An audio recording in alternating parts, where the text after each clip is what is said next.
మినపప్పు వెన్నుపూసకు బలాన్నిస్తుంది. అంతేకాదు మినపలో ఉండే విటమిన్లు, ప్రోటీన్స్ శరీరానికి ఆరోగ్యాన్ని ప్రసాదిస్తాయి. ఎముకల బలానికి ఇవి ఉపయోగపడతాయి.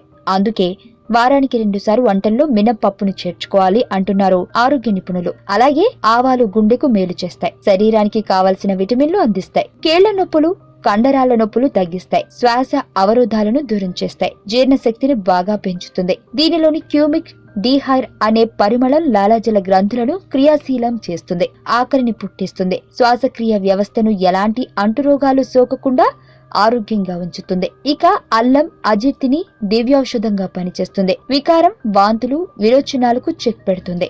గర్భవతులలో ఉదయం పూట వికారాన్ని, కెమోథెరపీతో పాటు ఎన్నో కణాల వలన వచ్చే కడుపు నొప్పిని అల్లం నివారిస్తుంది. వంటింట్లో ప్రధానంగా ఉండే పసుపు యాంటీబయోటిక్ గా పనిచేస్తుంది. పసుపు రక్తశుద్ధికి, కాలేయం, కంటి వ్యాధులకు, గాయాలు మానుటకు, వాపులతో కూడిన నొప్పులను ఇలా ఎన్నో వాటికి ఔషధంలా వాడతారు.